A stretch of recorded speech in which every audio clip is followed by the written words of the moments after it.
Hi guys, this is Brandon LaMarche again. This is my second video for Module 15. What I'm going to show you today is the program Quizizz.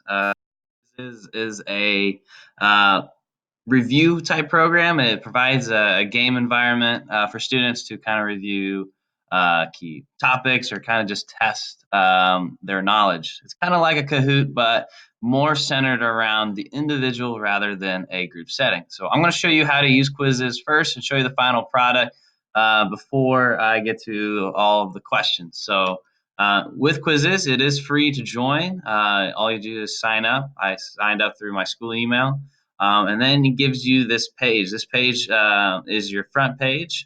You can go through a number of different already made quizzes that have a number of different questions and whatnot. But I'll go to one of my quizzes that I've made. So I'll go to my quizzes. Let's say, all right, here we go. Life Chapter 21. So Life Chapter 21 talked about basically environmental science and connected with other questions about biomes and stuff. So what this looks like, you can create a question. You can provide different answers. So if I go to edit here, I can show you exactly how to create a question here. All right, let it load here. All right, so all you have to do is type in a question. So I can type in here. It won't let me because of the screencast, but you just type in your question.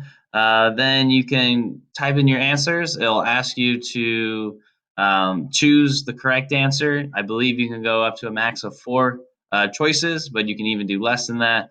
And then right here, you can actually pick out how many minutes or seconds you will allow them to take to make an answer. So if you want them to answer quickly, you can go these shorter. If you want to give them a lot of time and even time to look things up, you select these longer minutes. I allow my students to have their reviews out while they're playing this game. So allocating 5 minutes is a perfect amount of time for them to go through their notes and check and see if they can find the answer.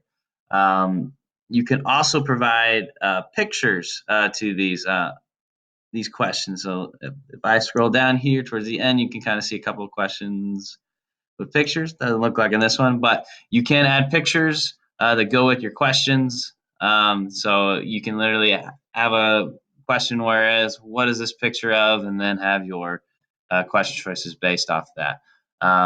Once you have created your quiz, you just say finish quiz.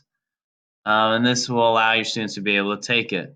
On the teacher end, you can assign this either as a live game or even as homework. So if you assign it as homework here, you can assign how long until the time is up for them to do it, and then you can click host game, and then give them this class code, and they have that to do wherever they have access to internet. You can also share this on Google Classroom and even remind me.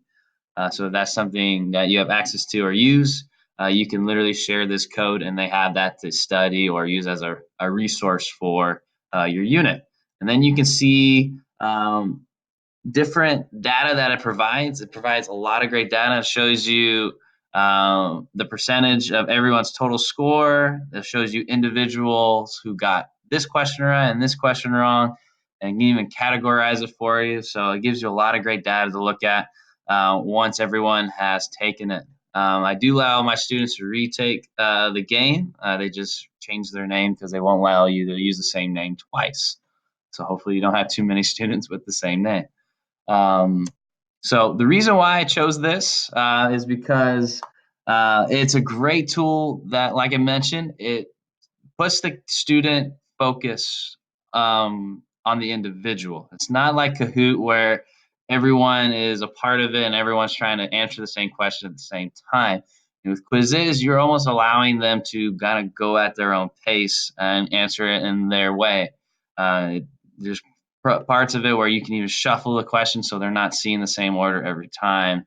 And it gives them a new experience every time they take it. You can kind of even see here. Here's some data that shows me how well students did compared to others, and so even comparing homework to live, you know, and how many players played it. what was the success rate for those.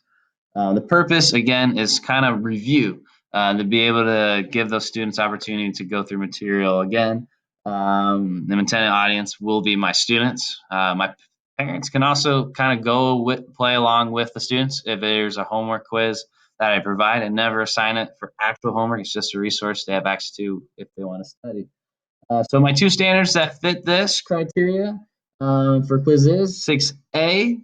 Okay, 6A, as a facilitator, I wanted to foster a culture where students take ownership of their learning goals and outcomes in both independent and group settings.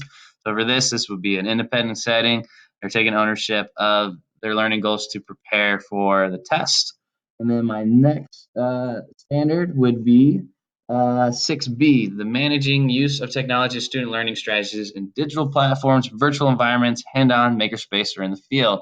So the reason why I use Quizizz is to manage that individual experience that my students are taking when they're studying. I liked Kahoot for a while, but again, it got too chaotic and too messy. And I think I wasted more time going through one game of Kahoot. With Quizizz, my students can go through multiple different games in the same class. It really made that experience a lot better, and it made that experience a lot better for the students. So that's all I got. Hope you enjoyed it. See you guys later.